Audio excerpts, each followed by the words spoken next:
பாகம் 526. அதே நேரம் இங்கு பெங்களூரில் அவந்திகாவின் தலையில் இருந்த காயம் கிட்டத்தட்ட சரியாகி இருந்தது. அவளுக்கு இருந்த பிளட் கிளாட்டும் கொஞ்சம் சரியானது போல் இருந்தது. கடந்த சில நாட்களாக அவள் தூங்கும் போது அவளுக்கு ஏதேதோ கனவு வந்து அவளை குழப்பிக் கொண்டிருந்தன. இதனால் அவள் தினமும் காலையில் தலைவலியுடன் தான் எழுந்தாள். தெளிவற்ற நினைவுகள் மீண்டும் மீண்டும் வந்து கொண்டிருப்பதை அவள் உணர்ந்தாள். ஆனால் உண்மையில் அவளுக்கு கனவில் வந்த காட்சிகள், உருவங்கள் எதையும் அவளால் தெளிவாக நினைவுபடுத்தி பார்க்கவோ ஒன்றோடு ஒன்று தொடர்பு படுத்தி பார்க்கவோ முடியவில்லை. என்றைக்கும் போல் அது மற்றுமொரு புதிய காலை. அவந்திகா ஏதோ கெட்ட கனவு கண்டு கண் விழித்தவள் போல் வேக வேகமாக மூச்சு வாங்கி கொண்டிருந்தாள். அந்த நேரம் அவள் முதுகில் பாசமாக ஒரு கை வருடுவதையும், அதை தொடர்ந்து என்னாச்சு தியா, ஏதாவது கெட்ட கனவு கண்டியா என்ற குரலும் அவளுக்கு கேட்டது. அவள் அதிர்ந்து போய் திரும்பி பார்த்தாள். அரவிந்தான் மிகவும் பாசமாக அவளை பார்த்து கொண்டிருந்தான். இந்த பரிச்சயமான குரல் வினோதமாக அவளை பாதுகாப்பாக உணர வைத்தது. ஆனால் அரவிந்தின் முகத்தை பார்த்த நொடியில் அவள் மனதில் சில படங்கள் மிக விரைவாக மின்னியது. உடனே அவள் தலை மீண்டும் வலிக்க ஆரம்பித்தது. மூச்சை இழுத்து அடக்க முயன்றாள். பின்னர் அவள் படுக்கையிலிருந்து எழுந்து முகம் கழுவி விட்டு தன் முகத்தை கண்ணாடியில் பார்த்து கொண்டிருந்தாள். சொல்ல போனால் அவளுக்கு தன் முகம் கூட நினைவில் இல்லை. யாரோ ஒரு புது மனிதரை பார்ப்பது போல்தான் இருந்தது. ஆனால் மிகவும் பழக்கப்பட்ட ஒரு உணர்வும் அவளுக்கு தோன்றியது. கடந்த காலத்தில் என்ன நடந்தது என்பதை அவள் கண்டுபிடிக்க வேண்டும். இப்போது அவளுக்கு எதிலும் தெளிவு இல்லாமல் மிகவும் மோசமான நிலையில் இருந்தாள். அன்றே பிரின்ஸ் அனுப்பியிருந்த முகவரிக்கு அவள் யாருக்கும் தெரியாமல் ரகசியமாக போனாள். அவன் கொடுத்திருந்த முகவரியில் சுற்றி யாரும் இல்லாமல் தனியாக ஒரு பெரிய வீடு இருந்தது. அவள் உள்ளே செல்லாமல் வெளியிலேயே நின்று கொண்டிருந்தாள். ஆனால் இந்த இடமும் சூழலும் அவளுக்கு ஒரு பரிச்சயமான உணர்வை கொடுத்தது. அவள் இன்னும் மயக்கத்தில் இருப்பவள் போல் நின்று கொண்டிருக்க யாரோ அவள் முதுகில் தட்டுவது போல் உணர்ந்தவள் சட்டென திரும்பி பார்த்தாள். அங்கே புன்னகையோடு பிரின்ஸ் நின்று கொண்டிருந்தான். ஹே லவ்தியா, ஏன் நீ உள்ள போகாம வெளியவே நின்னுட்டு இருக்க என்று சொல்லிக்கொண்டே அவள் தோளில் கையை போட்டவன், லவ்தியா, நீ மொபைல் கேமிங்ல எக்ஸ்பர்ட்னு எனக்கு தெரியும். ஆனா உனக்கு இந்த கம்ப்யூட்டர்ல கேம் விளையாட தெரியுமா என்று கேட்டுக்கொண்டே அவளை உள்ளே அழைத்து சென்றான். இந்த வார்த்தைகளை கேட்டதும் அவளுக்கு மீண்டும் ஏதோ பரிச்சயமான உணர்வு தோன்றியது. ஆனால் அது என்னவென்று தெரியாமல் முகம் சுளித்தவள் பிரின்ஸை பார்த்து தலையசைத்து, இல்ல, எனக்கு சரியா தெரியல என்றாள். அப்போ சரி, நம்ம ட்ரை பண்ணி பாப்போம் என்றான் பிரின்ஸ். அந்த வீட்டில் இருந்த மற்ற டீம் நபர்கள் அனைவரும் இன்னும் தூங்கிக் கொண்டிருந்தார்கள். அவர்களில் யாரும் இன்னும் எழுந்திருக்கவில்லை. பிரின்ஸ் அவளை ஒரு கணினிக்கு அழைத்து சென்று லாட் கேமை ஓபன் செய்தான். அந்த கேமின் முகப்பை பார்த்ததுமே அவளுக்கு அந்த பரிச்சய உணர்வு தோன்ற ஆரம்பித்தது. கீபோர்டில் இருந்த பட்டனை எல்லாம் காட்டிய பிரின்ஸ், ஓகே லவ்தியா, நான் உனக்கு கொஞ்சம் பேசிக்கான விஷயங்கள் எல்லாம் சொல்லி கொடுக்கறேன் என்றான். அவன் பேசி முடிப்பதற்குள் அவந்திகாவின் கை மிகவும் பழக்கப்பட்ட முறையில் வேலை செய்ய ஆரம்பித்தது. ஸ்கிரீனில் லாகின் கேட்கவும் அவளுக்கு ஒன்றும் புரியவில்லைதான். ஆனால் தன் உள் உணர்வு சொன்னது போல் டைப் செய்தாள். கேமிங் பக்கம் திறந்தது. தியா என்னும் அவளுடைய ஒரிஜினல் ஐடியில் இருந்து அவள் லாகின் செய்திருந்தாள். அந்த தியா என்னும் பெயரை உற்று பார்க்கும்போது அவந்திகாவிற்கு அவள் மூளையிலிருந்து ஏதோ வெளியேற துடிப்பது போல இருந்தது. மிக பயங்கரமாக அவளுக்கு தலைவலிக்க ஆரம்பித்தது. தன் புருவத்தை சுருக்கியவள் தன் கையை நீட்டி தலையை மசாஜ் செய்ய ஆரம்பித்தாள். பிறகு கம்ப்யூட்டரை வெறித்து பார்த்தாள். அவள் அந்த கேமிங் கணக்கில் உள் நுழைந்து நீண்ட நாட்கள் ஆகிவிட்டது. இப்போது அவள் உள் நுழைந்துள்ளதால் அவளது சாம்பியனான தியா முகப்பில் தோன்றியது.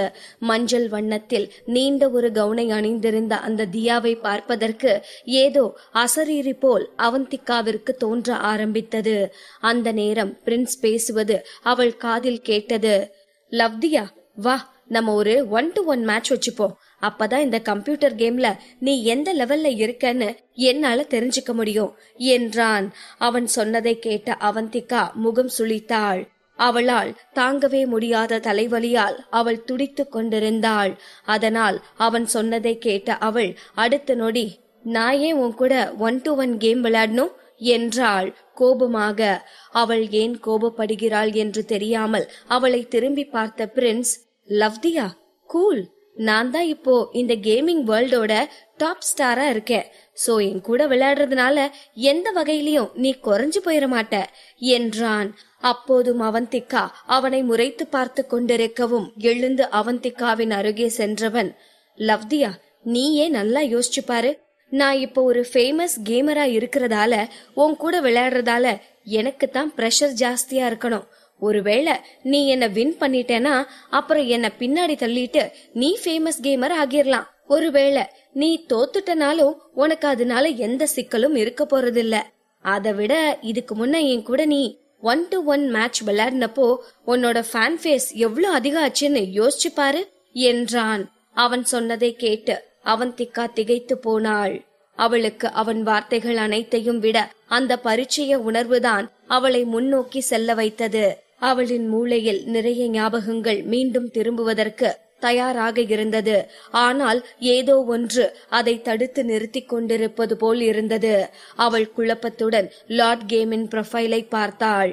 பின்பு தன்னை அறியாமல் அதில் இருந்த ஃப்ரெண்ட்ஸ் என்ற பட்டனை தொட்டாள். இப்போது அவளது நண்பர்களின் வரிசையை காட்டும் பக்கம் திறந்தது. அதில் ராஜன் என்னும் பெயர் மட்டும்தான் அவள் கண்களுக்கு தெரிந்தது. அந்த பெயர் எல்லையில்லா வசீகரத்தை கொண்டிருந்தது. அது முழு சக்தியுடன் அவளை நோக்கி வந்து அவளை உறைய வைத்தது. ராஜன், ராஜன். அவள் கண்கள் சுருங்கியது. இந்த பெயர் அவள் ஞாபகங்களை ஏதோ செய்தது. அந்த நேரத்தில் மேலே இருந்த அவளுக்கு பேச்சு குரல்கள் கேட்டது. அண்ணா, நீங்க ஏன் இவ்ளோ சீக்கிரமா வந்தீங்க? அது சரி, நேரம் ஆகிருச்சா?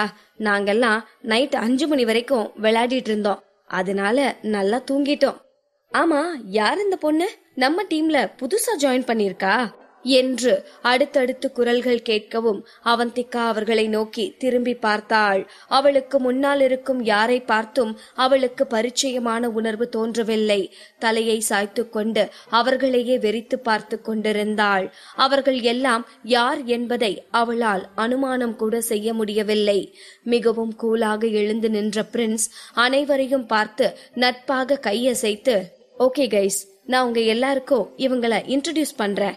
இவங்கதான் லவ்தியா, அதுவும் பல வருஷத்துக்கு முன்ன இருந்த ஃபேமஸ் கேமர் தியா. இவங்க தான் நான் இப்பதான் கண்டுபிடிச்சேன். அப்புறம் இப்ப இருந்து அவங்க நம்மளோட புது டீம் மெம்பர் என்றான்.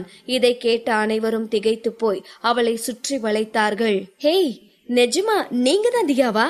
தியா, நீங்க கேமிங் ஃபீல்ட்ல டாப்பா இருக்கும்போது நான் அப்பதான் ஸ்கூல் படிச்சிட்டு இருந்தேன். தியா, நீங்க இங்க இருக்கீங்க. ராஜன் எங்க இருக்காரு? அவர் இன்னும் கேம் விளையாடுறாரா? தியா, ராஜனை பத்தி ஏதாவது சொல்லுங்களேன். தியா, நாங்களே பேசிட்டு இருக்கோம், நீங்க ஏன் எதுவும் பேச மாட்டீங்க?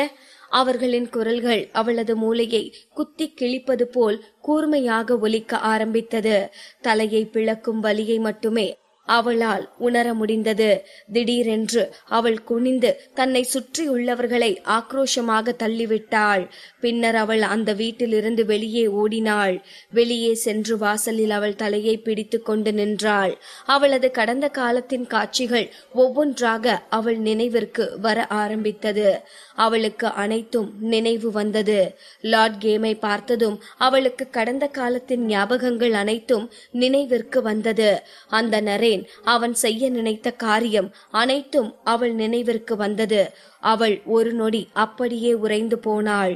நரேன் வெளிப்படையாகவே அவளது குழந்தையை கொல்ல முயன்றான். சட்டென கீழே குனிந்தவள் தன் வயிற்றில் கை வைத்து தன் குழந்தையை பாதுகாப்பாக அணைத்து கொண்டாள். இப்போது அவள் குழந்தை ஆபத்தில் இருப்பது அவளுக்கு ஞாபகம் வந்தது. இனியும் தாமதிக்க கூடாது. அவள் குழந்தையை இனியும் ஆபத்தில் விடக்கூடாது. இதை யோசிக்கும் போதே அவள் முகம் இருண்டது. அவள் உடனே வெளியே சென்றாள். அவளுக்கு பின்னாலேயே ஓடி வந்த பிரின்ஸ், லவ்தியா, எங்க போற என்றான். அவனை திரும்பி பார்த்து முறைத்த அவந்திகா ஒரு டாக்ஸியை பிடித்து அவளுடைய வீட்டிற்கு சென்றாள். அரவிந்த் இன்னும் வீட்டில்தான் இருந்தான். அவனிடம் சென்று அவளது வயிற்றில் அவர்களது குழந்தை வளர்ந்து கொண்டிருக்கிறது என்பதை அவள் சொல்ல வேண்டும். இப்போதுதான் கேபில் பாதுகாப்பாக தான் இருக்கிறோம் என்பதை உறுதி செய்து கொண்டவள் கொஞ்சம் தன் பதற்றத்தை குறைக்க முயற்சித்துக் கொண்டிருந்தாள். அவள் இதை பற்றி யோசித்துக் கொண்டிருக்கும் போதே அவளின் கைபேசி சினுங்கியது. குழப்பத்துடன் எடுத்து அவள் காதில் வைக்கவும், ஹலோ மிஸ் அவந்திகா, நல்லா இருக்கீங்களா என்று ஒரு குரல் கேட்டது. இந்த குரல் ஒரு நொடி யோசித்து பார்த்த அவந்திகா இது அவள் அப்பாயிண்ட் செய்திருந்த பிரைவேட் இன்வெஸ்டிகேஷன் ஆபீசர் என்பது ஞாபகத்திற்கு வந்தது. அவளுடைய அப்பா அம்மாவின் ஆபீஸில் வேலை செய்த அக்கவுண்டன்ட்டை கண்டுபிடிப்பதற்காக அவள் இந்த நபரைத்தான் டில்லிக்கு அனுப்பி வைத்திருந்தாள். நம்ம தேடிட்டு இருக்க ஆளை பத்தி ஏதாவது தகவல் தெரிஞ்சதா என்று அவந்திகா பதற்றமாக கேட்கவும், மறுமுனையில் இருந்து, ஆமா மிஸ் அவந்திகா, நாங்க அந்த ஆளை கண்டுபிடிச்சிட்டோம் என்று அவளுக்கு பதில் கிடைத்தது. அப்போ சீக்கிரமே அந்த ஆளை இங்க கூட்டிட்டு வாங்க என்று அவந்திகா பரபரத்தாள். ஒரு நொடி தயங்கிய அந்த நபர், மிஸ் அவந்திகா, அது ரொம்ப கஷ்டம்னு நான் நினைக்கிறேன். நாங்க என்ன சொன்னாலும் இவர் எங்க கூட வரமாட்டாருன்னு எனக்கு தோணுது. அதுவும் இல்லாம சட்டவிரோதமா நாங்க அவரை கடத்திட்டும் வர முடியாது என்றான். தன் பார்வையை தாழ்த்தி சிறிது நேரம் யோசித்த அவந்திகா, அப்போ ஓகே, போனை மட்டும் அவர்கிட்ட கொடுங்க என்றாள். Okay madam.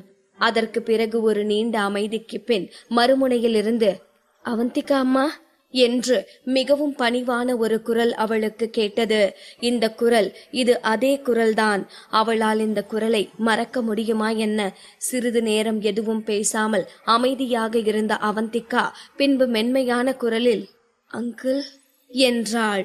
இந்த நபர்தான் அந்த கோர சம்பவம் நடந்தபோது அவளது அப்பாவின் கம்பெனியின் பினான்ஸ் டிபார்ட்மெண்டின் தலைவராக இருந்தார்.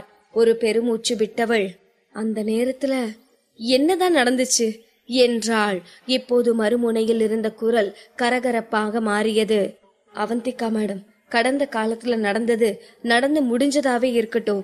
இப்ப எதையும் மாத்த முடியாது. தயவு செஞ்சு என்ன விட்டுருங்க என்றான் கெஞ்சும் குரலில். அவந்திகா கோபமாகவோ பொறுமை இழந்தோ எதுவும் சொல்லவில்லை. மிகவும் நிதானமான குரலில், அங்கிள், எங்க கம்பெனிக்கு அப்படி ஒரு பிரச்சனை வந்ததும் போலீஸ் உங்களைத்தான் முதல்ல தேடினாங்க. ஆனா அந்த நேரத்துல நீங்க தலைமறைவாகிட்டீங்க. இப்ப மட்டும் நீங்க டெல்லியில இருக்கீங்கன்னு போலீஸ்க்கு தெரிஞ்சா அவங்க என்ன பண்ணுவாங்க சொல்லுங்க என்றாள். அவந்திகா சொன்னதை கேட்டு பீதி அடைந்த அந்த நபர், அவந்திகா மேடம், எனக்கு வேற வழி இல்ல. உங்க அப்பா அம்மாவுக்கு என்ன ஆச்சுன்னு உங்களுக்கு நல்லாவே தெரியும். அவங்கள அந்த நிலைமைக்கு ஆளாக்குனவங்க என்னையும் அந்த நிலைமைக்கு ஆளாக்கணும்னு ஆசைப்படுறீங்களா என்றார். அவர் சொன்னதை கேட்டு ஒரு நொடி அமைதியாக இருந்த அவந்திகா, அங்கிள், நான் உங்களை எதுவும் பண்ணல. அந்த நேரத்துல என்ன நடந்துச்சுன்னு நான் தெளிவா தெரிஞ்சுக்கணும், அவ்வளவுதான் என்றாள்.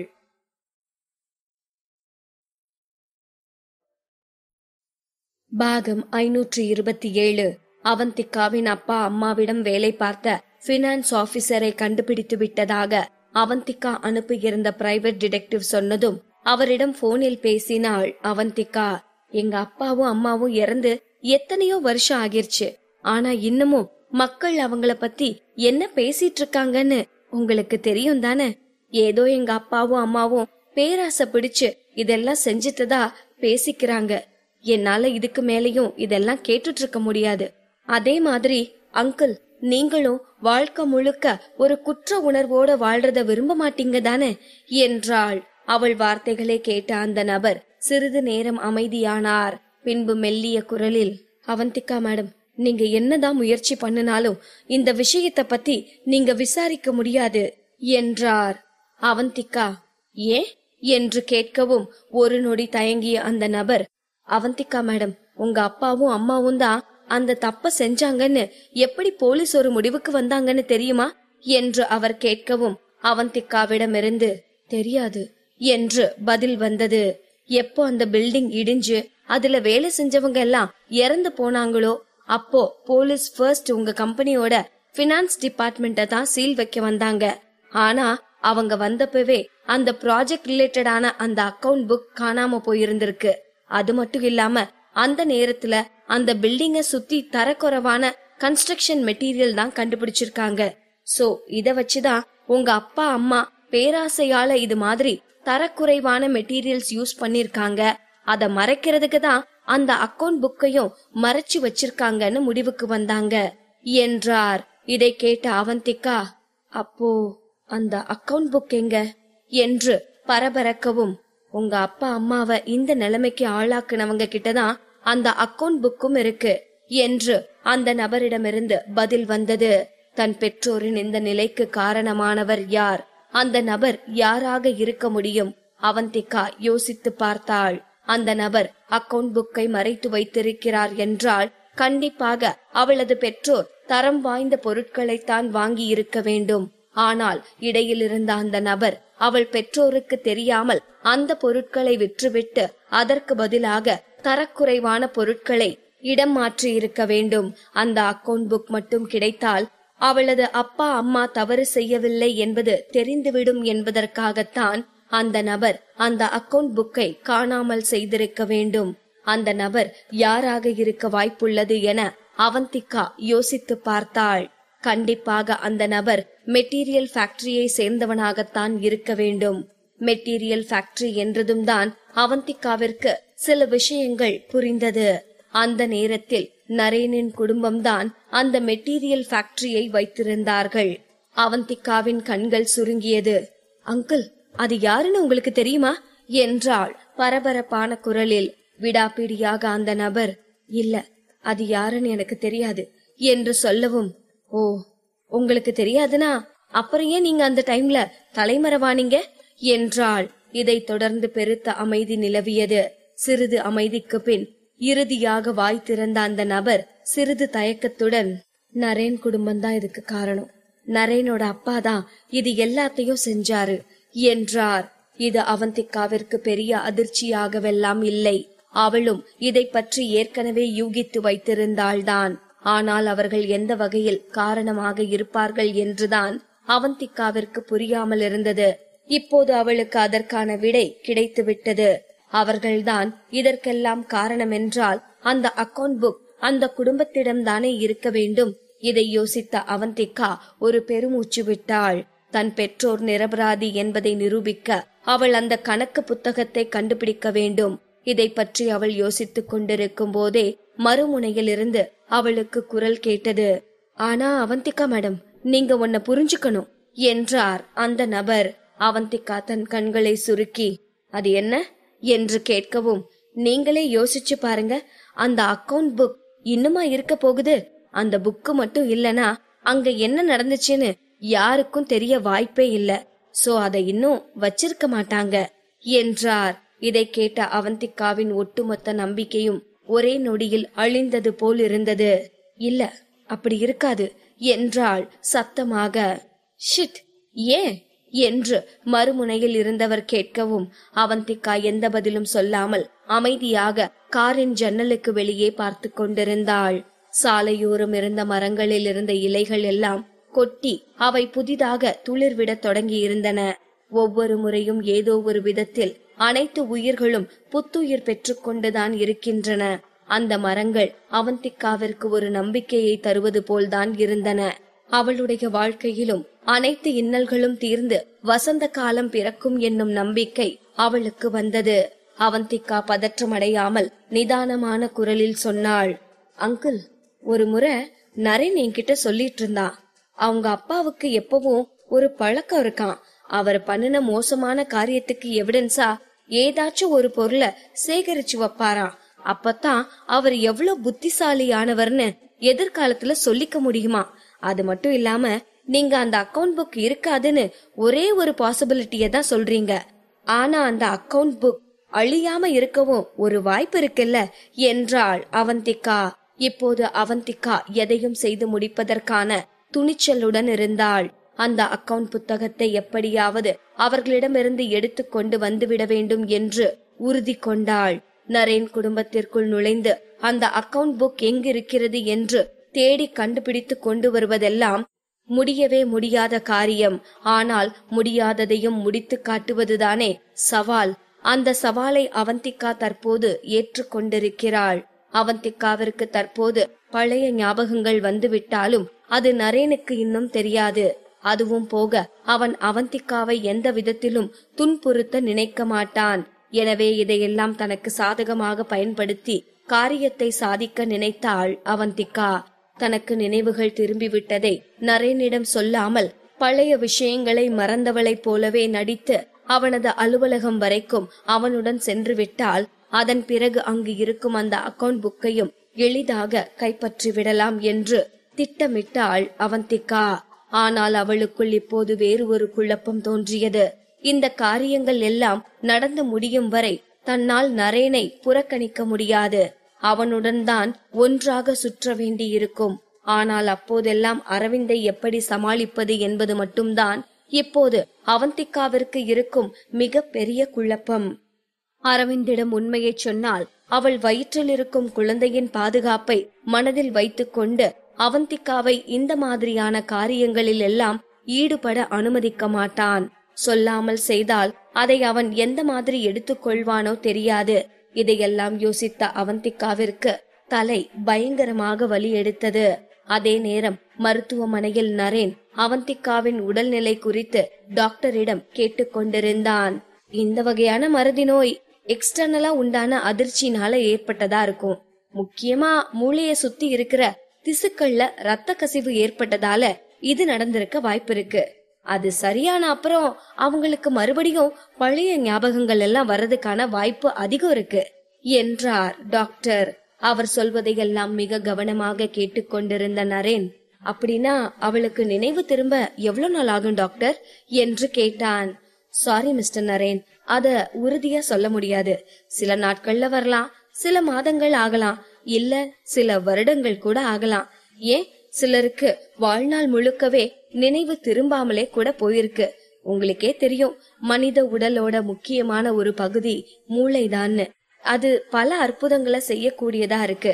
அதே நேரம் அதுல இருக்கிற பல மர்மமான முடிச்சுகளை இன்னுமே கூட அறிவியலால புரிஞ்சுக்கவே முடியல. அது மாதிரியான ஒரு கேஸ் தான் அவந்திகாவோடதும். Let's hope for the best.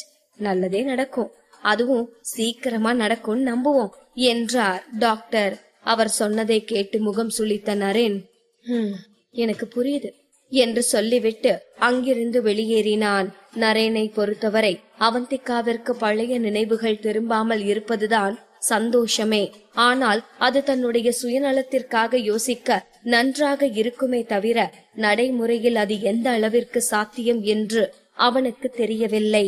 ஆனால் அவளது பழைய நினைவுகள் எல்லாம் திரும்புவதற்கு முன்னதாக அவளுடைய அன்பை எப்படியாவது பெற்றுவிட வேண்டும் என்பதில் மட்டும் குறிக்கோளாக இருந்தான் நரேன். தனது காரில் ஏறிய நரேன் கடைக்கு சென்று பொக்கே ஒன்றை வாங்கி கொண்டான். பொக்கேவுடன் அவந்திகாவின் பூர்வீக வீட்டை நோக்கி விரைந்தான். அங்கு சென்னையில் ஹோட்டலில் இருந்து வீட்டிற்கு வந்த தீக்ஷி மிகுந்த மன உளைச்சலில் இருந்தாள். யாரிடமும் எதுவும் பேசாமல் நேராக தனது ரூமிற்கு சென்றவள் தனது செல்போனை எடுத்து கையில் வைத்துக் கொண்டு சஞ்சயின் அழைப்புக்காக காத்திருக்க தொடங்கினாள். அவளுக்கு நடந்தது எல்லாமே ஒரே புதிராக இருந்தது. ஒருவேளை தான் மாறுவேடத்தில் வந்ததை அவன் கண்டுபிடித்திருப்பானோ? வந்தது நான் தான் என்று தெரிந்துதான் சஞ்சய் அவ்வாறு நடந்து கொண்டானா? இந்த கேள்விகள் எல்லாம் தீக்ஷியின் மூளைக்குள் சென்று குடைந்து கொண்டிருந்தது. அந்த நேரம் சரியாக தீக்ஷியின் போன் ஒலித்தது. அவள் எதிர்பார்த்தது படியே சஞ்சய் தான் அழைத்திருந்தான். பதறி அடித்துக் கொண்டு போனை கையில் எடுத்தவள் சிறிதும் தாமதிக்காமல் அதை அட்டெண்ட் செய்தாள். தீக்ஷி, நீ வீட்டுக்கு வந்துட்டியா என்று கேட்டான் சஞ்சய். வந்துட்டேன் என்று நிதானமாக சொன்னவள் திடீரென ஏதோ யோசித்தவளாய், ஹே இருங்க, நான் வெளியே போனது உங்களுக்கு எப்படி தெரியும் என்று பதட்டமாக கேட்டாள். சஞ்சய் எதுவும் சொல்லாமல் அமைதியாகவே இருந்தான். தீக்ஷிக்கு ஏதோ சந்தேகம் தோன்ற, சஞ்சய் உண்மைய சொல்லுங்க, இன்னைக்கு நீங்க எங்க போயிருந்தீங்க என்று கேட்டாள். சஞ்சய் எந்த சலனமும் இல்லாமல், அதுவா, பொண்ணு பார்க்க போயிருந்தேன் என்று சொன்னான். தீக்ஷிக்கு தூக்கி வாரி போட்டது. அப்படியானால் தான் நினைத்தது சரிதானா என்று யோசித்தவள் அவனை இன்னும் விடாமல், அது எப்படி, ஏற்கனவே உங்களுக்கு ஒரு காதலி இருக்கும்போது நீங்க பொண்ணு பார்க்க போகலாம் என்று கோபமாக கேட்டாள். உண்மையில் அவனுடைய காதலியும் தான், அவன் பார்க்க போயிருந்த பெண்ணும் தான் என்பது தெரிந்த போது தீக்ஷிக்கு அளவு கடந்த மகிழ்ச்சி உண்டானது. தன்னை அடையாளம் கண்டு கொண்டதனால்தான் சஞ்சய் அங்கே ஓகே சொல்லி இருக்கிறான் என்பதை புரிந்து கொண்ட தீக்ஷி தனக்குள்ளேயே சிரித்து கொண்டாள். அப்போது அவள் எதிர்பாராத விதமாக சஞ்சய் ஒரு கேள்வியை கேட்டான். ஆமா, நீ இன்னைக்கு எங்க போயிருந்த? நானும் மாப்பிள்ள பார்க்க போயிருந்தேன். நீங்க மட்டும் பொண்ணு பார்க்க போலாம், ஆனா நான் மாப்பிள்ள பார்க்க போக கூடாதா என கேட்டாள் தீக்ஷி. ஆக இருவருமே ஒரே இடத்திற்கு தான் சென்றிருக்கிறார்கள். ஒருவரை ஒருவர் நேரில் சந்தித்திருக்கிறார்கள் என்று சொல்லாமல் சொல்லிவிட்டார்கள். இதற்கு மேலும் அதையெல்லாம் விவரிக்க வேண்டுமா என்ன? தீக்ஷி சிறிது சங்கடமான மனநிலையுடன், அது சஞ்சய் என்று ஏதோ சொல்ல வர அவளை இடைநிறுத்திய சஞ்சய், அம்மு, நீ இவ்ளோ பெரிய குடும்பத்தோட செல்ல பொண்ணுன்னு நான் நினைச்சு கூட பாக்கல என்றான் சஞ்சய். தீக்ஷிக்கு அப்போது என்ன சொல்வது என்றே தெரியவில்லை. அவளுக்கு வார்த்தைகள் வெளியே வரவில்லை. எதுவும் பேசாமல் அமைதியாக இருந்தாள். சஞ்சயே தொடர்ந்து பேசினான். இன்னைக்கு உன்னை ஹோட்டல்ல பாக்கும்போது எனக்கு ரொம்ப பயமா இருந்துச்சு தீக்ஷி என்றான் சஞ்சய். அவன் தன்னை தப்பாக நினைத்து கொண்டானோ என்று பயந்த தீக்ஷி தலையை தொங்க போட்டு கொண்டு தன் உதட்டை கடித்து கொண்டு, நான் வேணும்னு உங்ககிட்ட அதெல்லாம் மறைக்கல சஞ்சய் என்றாள் வருத்தம் தோய்ந்த குரலில். உண்மையில் தீக்ஷி தன்னுடைய குடும்ப அடையாளத்தை பொது வெளியில் பயன்படுத்த விரும்பாதவள். அதனால்தான் தன்னை பற்றிய உண்மைகளை சஞ்சய்க்கு தெரியாமல் மறைத்தாளே தவிர வேறு எந்த ஒரு நோக்கமும் இல்லை. அதை சஞ்சயும் புரிந்து கொண்டு தன் மீது கோபப்படக்கூடாது என்பதுதான் இப்போது தீக்ஷியின் கவலையாக இருந்தது. ஆனால் தீக்ஷி இவ்வாறு யோசித்துக் கொண்டிருக்கும் போது சஞ்சய் பேசத் தொடங்கினான். தீக்ஷி, நீ பெரிய குடும்பத்தை சேர்ந்த பொண்ணு, ஆனா நான் முறைகேடான உறவுனால பிறந்தவன். என் கூட நீ சேர்ந்து வாழும் போது நீ பல பிரச்சனைகளை சந்திக்க வேண்டியதா இருக்கும். என்ன நீ கல்யாணம் பண்ணிக்கிறது நீயே சிக்கல்ல மாட்டிக்கிறதுக்கு சமம். எனக்கு அந்த வீட்டுல மரியாதையே இல்ல.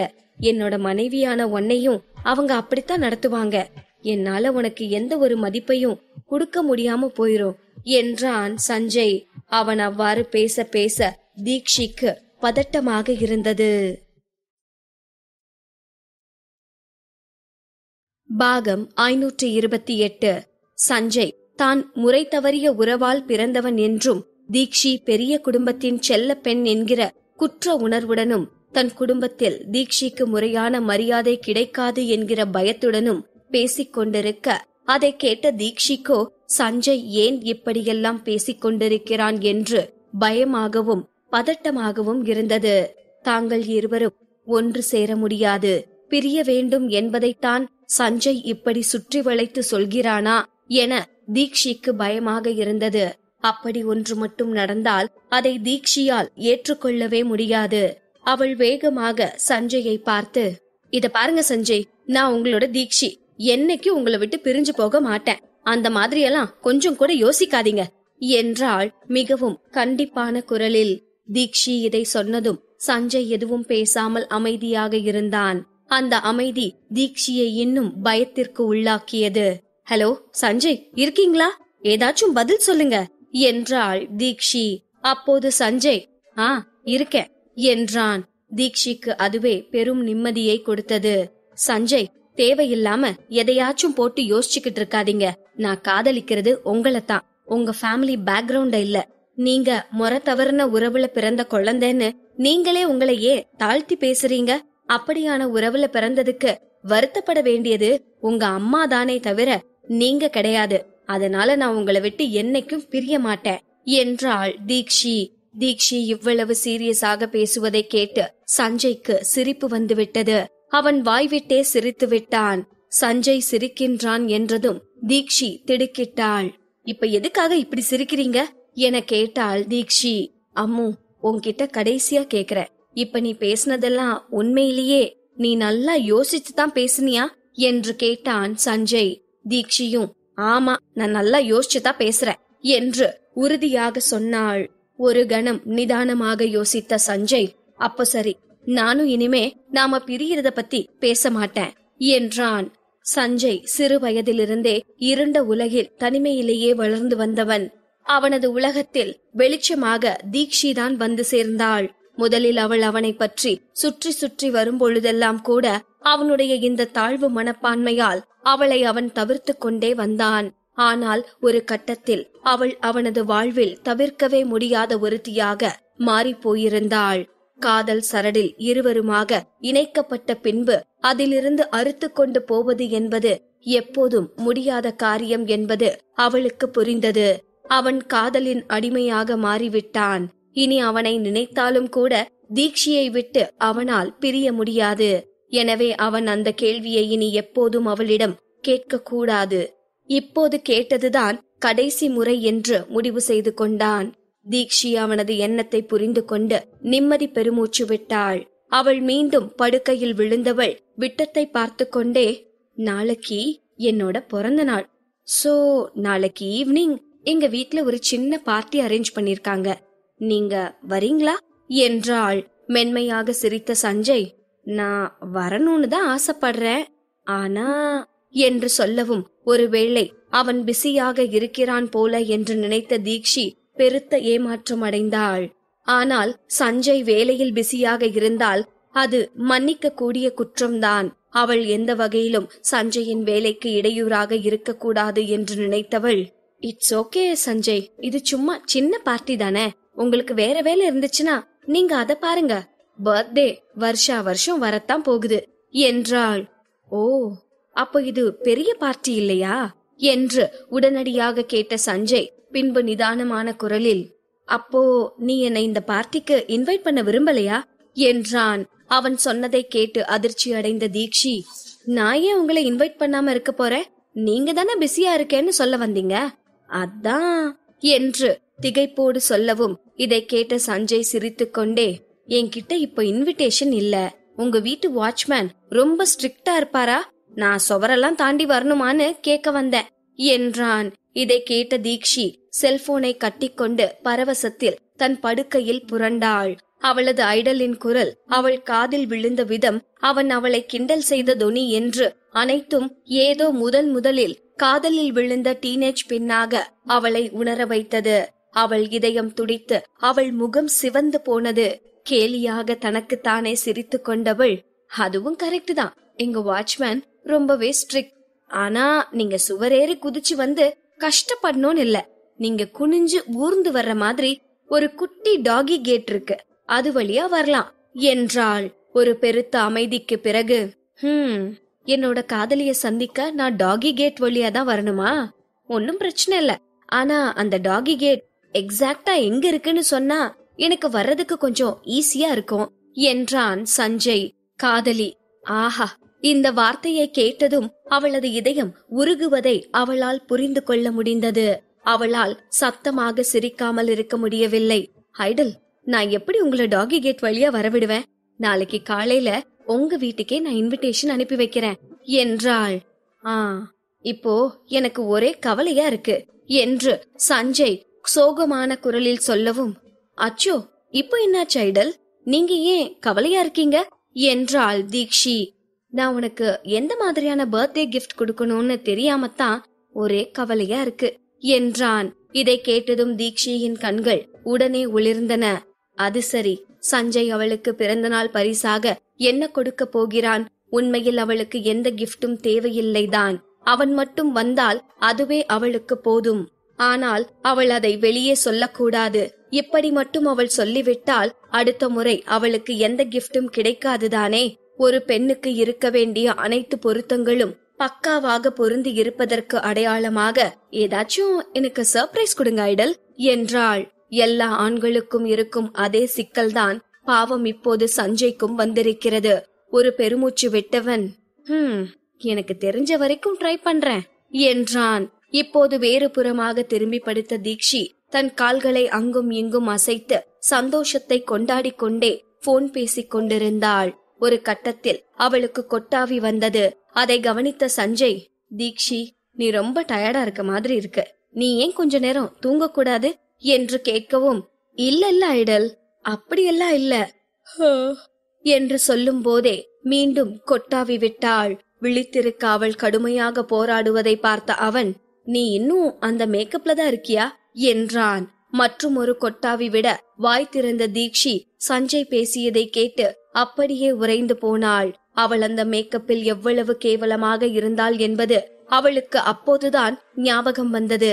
அவள் கேட்க நினைத்த ஒரு கேள்வி அவளுக்கு உடனே நினைவுக்கு வந்தது. அவளை இவ்வளவு அசிங்கமான நிலையில் சஞ்சய் பார்த்திருக்கிறான் என்று நினைக்கும் போதே அவளுக்கு ஒரு மாதிரியாக இருந்தது. அவள் முகம் சுளித்து வேகமாக எழுந்து உட்கார்ந்து, ஐடல், இன்னைக்கு என்னோட அந்த மேக்கப் என்று இழுக்கவும், ஆமா அதுக்கென்ன என்று கூலாக கேட்டான் சஞ்சய். லேசாக தன் தொண்டையை செருமிய தீக்ஷி, அது அந்த மேக்கப் அது எப்படி இருந்துச்சு என்றாள் மிகவும் மெல்லிய குரலில். ஒரு நொடி அமைதியாக இருந்த சஞ்சய், வழக்கத்துக்கு மாறா டிஃபரெண்டா இருந்துச்சு என்றான். இந்த ராஜதந்திர பதிலை கண்டுபிடிக்க அவன் மிகவும் கடினமாக சிந்திக்க வேண்டியிருந்தது. இதை கேட்ட தீக்ஷி தன்னை அடக்கிக் கொள்ள முடியாமல் வெடித்து சிரிக்க ஆரம்பித்தாள். நேரம் வேகமாக பறந்தது. இப்போது மறுநாள் மாலையும் வந்தது. தீபக்கின் தங்கை இதுபோல் ஆடம்பரமாக தன் பிறந்த நாளை கொண்டாடுவது இதுவே முதல் முறை என்பதால் இதுவரை அவளை சந்திக்காத பலர் தங்களுக்கான அழைப்பை பெறவும் இந்த நிகழ்ச்சியில் கலந்து கொள்வதன் வாயிலாக பெரிய மனிதர்களின் பழக்கத்தை பெறவும் தங்களால் முடிந்த வழிகளில் எல்லாம் முயன்று பார்த்து கொண்டிருந்தார்கள். அதே நேரம் இங்கு மோகன் குடும்பத்தில் சந்திரமோகன் தன் கையில் இருந்த 2 அழைப்பிதழ்களையும் மாறி மாறி பார்த்து கொண்டிருந்தார். அந்த அழைப்பிதழில் தெளிவாக எழுதப்பட்டிருந்தது, ஒன்று மோகன் குடும்பத்திற்கு, மற்றொன்று சஞ்சய் மோகனிற்கு. இது சஞ்சயை மோகன் குடும்பத்தில் இருந்து பிரித்து காட்டுவது போல் இருந்தது. சந்திரமோகன் முகம் சுளித்தார். தீக்ஷி குடும்பத்தின் நோக்கம் தெளிவாக இருப்பது போல் அவருக்கு தோன்றியது. சஞ்சய்க்கும் இந்த குடும்பத்திற்கும் தெளிவான வேறுபாடு இருக்க வேண்டும் என்பதை அவர்கள் விரும்புவது போல் இருந்தது. ஒருவேளை தீக்ஷியை திருமணம் செய்த பிறகு மோகன் குடும்பம் சஞ்சயை எந்த வகையிலும் அசிங்கப்படுத்த முடியாது என்பதை அவர்கள் புரிய வைக்க முயல்கிறார்களா? சந்திரமோகன் சிந்திக்க ஆரம்பித்தார். சஞ்சய் அந்த பெண்ணை திருமணம் செய்து கொள்ள அவர் ஒப்புக்கொண்டதற்கு முதல் காரணம் அந்த சேதுவின் முட்டாள்தனமான செயல்தான். அவன் அந்த பெண்ணை காயப்படுத்தி விட்டான்.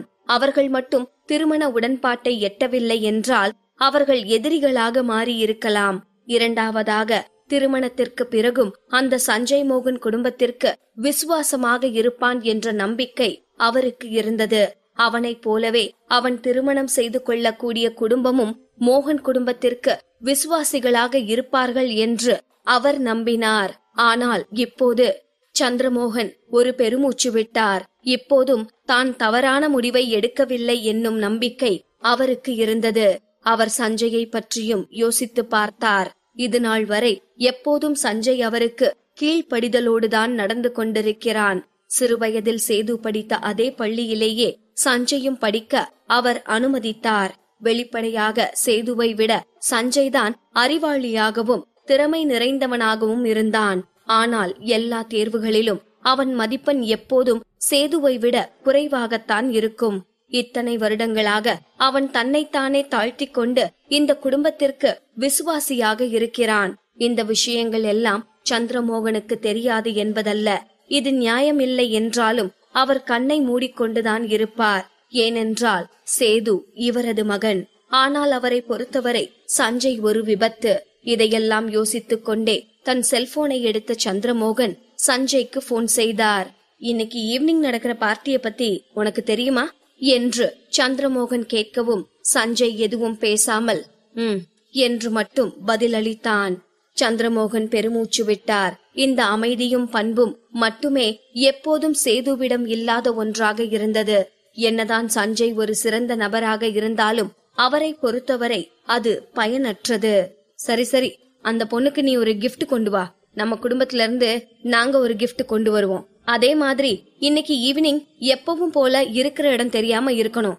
சும்மா எதையாச்சும் பண்ணி உங்க அண்ணன் சங்கடப்படுற மாதிரி நடந்துக்காத. என்ன புரியுதா என்றார் கடுமையான குரலில். சிறிது நேரம் அமைதியாக இருந்த சஞ்சய் பின்பு என்னால முடிஞ்ச வரைக்கும் முயற்சி பண்றேன் என்றான். முடிஞ்ச வரைக்கும் முயற்சி பண்ணாத, முடியலனாலும் நீ அவன் சங்கடப்படுற மாதிரி எதுவும் பண்ணக்கூடாது. அப்புறம் சில விஷயங்களை நான் திரும்பவும் உனக்கு ஞாபகப்படுத்தணும்னு நினைக்கிறேன். எப்பவும் இந்த குடும்பத்தோட அபிஷியல் வாரிசு உங்க அண்ணன் சேது மட்டும்தான். நான் ஏன் சொல்றேன்னு உனக்கு புரிஞ்சதா என்றார். இணைப்பின் மறுமுறையில் இருந்த சஞ்சய் தன் கை முஷ்டிகளை இறுக்கமாக மூடிக்கொண்டான். இந்த குரலை கேட்க கேட்க அவனுக்கு விரக்தியாக இருந்தது. அதில் அரவணைப்போ பாசமோ ஒரு துளி அளவு கூட இல்லை. இப்படிப்பட்டவர்களிடம் பாசத்திற்காக ஏங்கி ஏங்கி அவன் நொந்து போனான். எனக்கு புரியுது என்று அவன் ஒரு ரோபோ போல பதில் அளிக்கவும் மறுமுனையில் எந்த பதிலும் இல்லாமல் இணைப்பு துண்டிக்கப்பட்டது. போனை கட் செய்ததும் அன்று காலை அவன் தீக்ஷிக்காக வாங்கி வைத்த கிஃப்டின் மீது அவன் பார்வை சென்றது. சிறிது நேரம் அதை பார்த்து கொண்டிருந்தவன் பின்பு தலையை தொங்க போட்டு அமைதியாக இருந்தான்.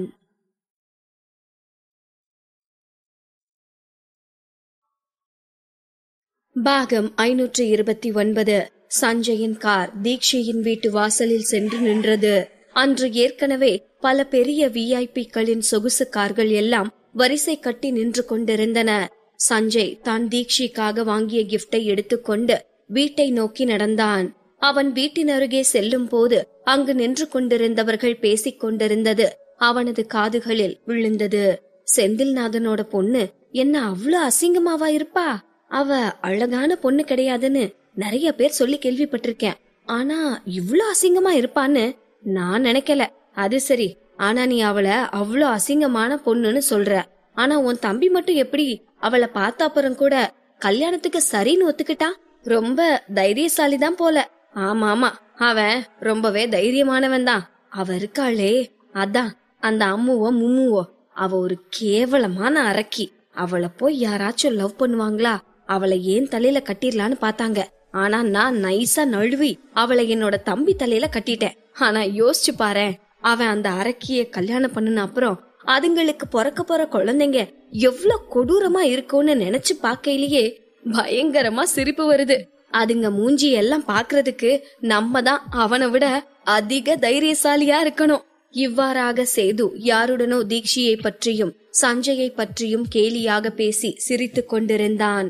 சந்திரமோகன் பார்ப்பதற்கு மிகவும் வசீகரமான முகத்தை கொண்டவர். லீலாவதி, சாந்தி இருவருமே கூட நல்ல லட்சணமான முகத்தை உடையவர்கள். சேதுவும் அழகில் ஒன்றும் குறைந்தவன் இல்லை. அவனது முகம் பொலிவுடன் இருக்கக்கூடியது. கிட்டத்தட்ட அவனும் சஞ்சய்க்கு இணையான அழகன்தான். எனவே இந்த முகப்பொழிவும் அவன் அப்பாவினுடைய செல்வாக்குமேதான் அவன் பல இழிவான செயல்களை செய்த போதும் கூட சேதுவை இந்த சமூகத்தில் பிறர் மதிப்பதற்கு காரணங்களாக இருக்கின்றன. ஆனால் சேதுவிற்கு கிடைத்த புகழை விட ஒரு இழிவான செயலால் பிறந்த சஞ்சய்க்கு கிடைத்த புகழ் அதிகமாக இருக்கிறதே என்பதுதான் சேதுவிற்கு எப்பொழுதுமே பொறாமையை ஏற்படுத்தியிருந்தது. சஞ்சய் கிடைத்த புகழ் எல்லாம் சேதுவை போல அவனுடைய அப்பாவின் செல்வாக்கை பொறுத்து கிடைத்தது அல்ல. எல்லாம் சினிமா அவனுக்கு கொடுத்தது. என்னதான் சினிமாவில் நுழைவதற்கு அவனுடைய முகத்தின் வசீகர தோற்றம் உதவியாக இருந்தாலும் அவன் தன் இடத்தை தக்க வைத்துக் கொண்டதற்கும் மிகப்பெரிய நடிகனாக வளர்ந்து வருவதற்கும் நிச்சயமாக அவனுடைய அழகை எல்லாம் தாண்டி அவனுடைய நடிப்பு திறமையையும் அவன் பிறருடன் பழகக்கூடிய தன்மையுமே காரணம். சஞ்சய் எங்கு சென்றாலும் அவனை பின்தொடர்வதற்கென வரும் மக்கள் கூட்டம், மீடியாவில் அவனுக்கு இருக்கும் புகழ், மக்களுக்கு அவன் மீது இருக்கும் பாசம், இப்படி எல்லாமுமே சேதுவிற்கு எப்போதும் பொறாமையை தான் ஏற்படுத்தின. எனவே அவனது புகழை கெடுப்பதற்கு தன்னால் என்னவெல்லாம் செய்ய முடியுமோ அதையெல்லாம் செய்வான் சேது. இப்போதும் அப்படித்தான். சஞ்சய்க்கு ஒரு அழகற்ற பெண்ணை தலையில் கட்டிவிட்டதன் மூலம் அவனுடைய புகழை கீழிறக்கி விட்டதாக அவன் நினைத்து அதை கேலி செய்து சந்தோஷப்பட்டு கொண்டிருந்தான். அத்தோடு நில்லாமல் சஞ்சய் அம்முவை கல்யாணம் செய்து கொண்டால் அவர்களுக்கு பிறக்கும் குழந்தைகள் அழகற்றவைகளாக இருக்கும் எனவும், தான் ஒரு அழகான பெண்ணை திருமணம் செய்து தனக்கு பிறக்க போகும் குழந்தைகள் அழகானதாக இருக்கும் எனவும், அவையெல்லாம் வளர்ந்து வரும் பொழுது சஞ்சய் குழந்தைகளை விட சமூகத்தில் உயர்வாக மதிக்கப்படும் எனவும் பல ஆண்டுகளையும் கடந்து தனது வன்ம விதைகளை விதைத்துக் கொண்டிருந்தான் சேது. அவன் அவ்வாறு கேலி செய்து சிரித்த போது அவனுடன் பேசிக் கொண்டிருந்தவர்கள் அப்படியே அமைதியானார்கள். ஏய், என்ன அப்படியே அமைதியாயிட்டீங்க? ஜாலியா பேசுவோம். இன்னும் பாரேன், நான் அந்த அம்முவை பத்தி சொல்லட்டுமா? உனக்கே சிரிப்பு வரும். அவளுக்கு மூஞ்சியில இம்மாம் பெருசா ஒரு மச்சம் இருக்கு. பார்க்கவே பயங்கரமா. என்ன, தோல் வெள்ளையா இருக்கு, அவ்வளவுதான். ஆனாலும் சும்மா சொல்லக்கூடாது, செம்ம ஸ்ட்ரக்சர் அவளுக்கு. ஆனா அந்த மூஞ்சி இருக்கே, அந்த மூஞ்சி, ஐயோ, இப்ப நினைச்சா கூட வாந்தி வந்துரும் போல. அவ்வளோ கேவலமா இருந்துச்சு. அதுக்கு மேக்கப்னு ஒன்னு அள்ளி அப்பிட்டு வந்திருந்தா பாரு, அதெல்லாம் கொடுமையின் உச்சக்கட்டம். ஹே, என்னடா நான் இங்க பேசிட்டு இருக்கேன், நீ எதுவுமே சொல்லாம கண்லயே பரதநாட்டியம் ஆடிட்டு இருக்க? என்று பேசிக்கொண்டே இருந்தான் சேது. அவனுடன் பேசிக் கொண்டிருந்த ஆள் அவனுக்கு கண்களாலேயே எச்சரிக்கை செய்து அவனை அமைதிப்படுத்த முயன்றும் கூட அவன் அதை பற்றியெல்லாம் கண்டு கொள்ளாமல் பேசிக்கொண்டே இருந்தான். அவர்கள் எல்லாம் அமைதியானதற்கு காரணம் சஞ்சய் அங்கு அவர்களுக்கு பின்னால் நின்று கொண்டிருந்தான். இவ்வளவு நேரம் சேது பேசியதையெல்லாம் அவன் கேட்டுக்கொண்டுதான் இருந்தான். ஒரு கட்டத்திற்கு மேல் பொறுமை இழந்தவனாய் சேது என கோபமாக கூப்பிட்டான். பின்னால் திரும்பி பார்த்த சேது அங்கு நின்று கொண்டிருந்த சஞ்சயை பார்த்து அதிர்ச்சி அடைந்தான். விசித்திரமாக அப்போது என்றைக்கும் இல்லாமல் சேதுவின் இதயம் சஞ்சயை பார்த்ததும் பயத்தில் படபடத்தது. அவனுக்குள் ஒருவித குற்ற உணர்ச்சி இருந்தாலும் கூட அவன் அதை வெளிக்காட்டாமல், டேய், நீ இங்க என்னடா பண்ணிட்டு இருக்க? எனக்கு பின்னால நின்னுகிட்டு நான் என் ஃப்ரெண்ட்ஸ் கூட பேசுறத ஒட்டு கேட்டுட்டு இருக்கியா என கேட்டான் சேது. சேது பேசியதெல்லாம் சஞ்சய்க்கு பயங்கரமான கோபத்தை உண்டாக்கி இருந்தது. அவன் தன் புருவத்தை உயர்த்தி கொண்டு மெல்ல சிரித்தவாறே முன்னால் அடியெடுத்து வைத்தான். அவன் நடந்து வருகையில் சேது 2 அடி பின்னால் நகர்ந்து நின்று கொண்டான். சஞ்சய் தன்னையே நெருங்கி வந்து கொண்டிருப்பதை கண்கள் விரிய பார்த்து கொண்டிருந்தான் சேது. அவனுடைய நண்பர்கள் முன்னால் வைத்து தன்னை அவமானப்படுத்தி விடுவானோ என்கிற பயமும் அவனுக்குள் இருந்தது. ஏய், இப்போ உனக்கு என்ன வேணும்? எதுக்காக என்கிட்ட முறைச்சிட்டு வந்துட்டு இருக்க என்று சற்றே பதட்டத்துடன் கேட்டான் சேது. இனிமே நீ அவளை பத்தி ஒரு வார்த்தை தப்பா பேசுன அப்புறம் என்ன நடக்கும்னு எனக்கே தெரியாது என்று சேதுவை எச்சரித்தான் சஞ்சய். தன்னுடைய நண்பர்களுக்கு முன்னால் சஞ்சய் தன்னை இப்படி பேசியது சேதுவுக்கு கோபத்தை உண்டு பண்ணியது. அவனால் அந்த அவமானத்தை தாங்கிக் கொள்ளவே முடியவில்லை. டேய் சஞ்சய், என்ன சொன்ன? நான் அவளை பத்தி தப்பா பேசினேனா? நான் அப்படி என்ன தப்பா பேசிட்டேன்? அவ அசிங்கமானவன்னு சொன்னேன், அது தப்பா? அவ என்ன பெரிய உலக அழகியா என்று கத்தினான் சேது. அதை கேட்டதும் அவனுக்கு மிக அருகில் நெருங்கி சென்றான் சஞ்சய். அவனது முகத்தில் கோபம் கொப்பளித்துக் கொண்டிருந்தது. அதை கண்டு உள்ளூர சேதுவுக்கு நடுக்கம் இருந்தாலும் அதை அவன் வெளிக்காட்டிக் கொள்ளவில்லை. அவன் மீண்டும் மீண்டும் சஞ்சயை வெறுப்பேற்றுவதைப் போலவே பேசிக் கொண்டிருந்தான். என்னமோ உன்னோட அழகான காதலிய கலட்டி விட்டுட்டு தீபக்கோட தங்கச்சிய கல்யாணம் பண்ணிக்கிறதால நீ பெரிய அதிர்ஷ்டக்காரன் நினைச்சுக்காத. நீ என்னைக்குமே எனக்கு கீழே தாண்டா. நீ முறைகேடா பிறந்தவன் அப்படிங்கிற பேரு என்னைக்கும் மாறாது. எப்பவும் நான் சொடுக்கு போட்டா நான் சொல்ற வேலைய நீ செய்யணும். அந்த இடத்துலதான் எப்பவும் நீ இருக்க அப்படிங்கறத மனசுல வச்சுக்கோ என்றான் சேது. அப்போது அங்கு தீக்ஷியின் குரல் கேட்டது. நீங்க இன்னும் அங்க என்ன பண்ணிட்டு இருக்கீங்க என்று கத்தினாள் தீக்ஷி. அந்த சத்தம் கேட்ட திசையில் அனைவரும் திரும்பி பார்த்தனர். தீக்ஷி இன்னும் அவளது கவுனை அணியாமல் வெறுமனே ஜீன்ஸ் மற்றும் பிளேசர் அணிந்து கொண்டு நின்றிருந்தாள். லேசான மேக்கப் போடப்பட்டிருந்த அவளது முகத்தில் புன்னகை தவழ்ந்து கொண்டிருந்தது. அவளது நிறம் பட்டை தீட்டப்பட்ட வைரக்கல்லை போல பளபளப்பாக மின்னிக் கொண்டிருந்தது. அது பார்ப்பதற்கே மிகவும் மென்மையாக தோற்றமளித்தது. அவளது வெள்ளை நிற தோளின் மீது படர்ந்திருந்த அவளது கருமையான கூந்தல் வெள்ளை தாளில் வரையப்பட்ட அருமையான ஓவியத்தை போல காட்சியளித்தது. அங்கிருந்த பணக்கார இளைஞர்கள் எல்லாம் எத்தனையோ அழகான பெண்களை பார்த்தவர்கள்தான். ஆனால் யாருமே தீக்ஷியை போல அழகான பெண்ணை கண்டதில்லை எனும் அளவிற்கு அவளையே கண்ணிமைக்காமல் பார்த்து கொண்டிருந்தார்கள். ஆனால் தீக்ஷியின் கண்களோ அங்கிருந்த யார் பக்கமும் திரும்பவில்லை. அவள் கண்கள் சஞ்சயையே கண்ணிமைக்காமல் பார்த்து கொண்டிருந்தன. அவனை கண்டதும் அவள் கண்களில் பிரகாச ஒளி வீசிக் கொண்டிருந்தது. வேக வேகமாக அவள் நின்று கொண்டிருந்த இடத்திலிருந்து சஞ்சய்க்கு அருகில் வந்த தீக்ஷி அவனை தழுவிக்கொண்டு, நீங்க ஏன் இங்கே நின்னுட்டு இருக்கீங்க என்றாள். அங்கிருந்த அனைவருடைய பார்வையிலும் பொறாமை தீ பரவி இருந்தது. அனைவருமே சஞ்சயை பொறாமையுடன் பார்த்து கொண்டிருந்தார்கள்.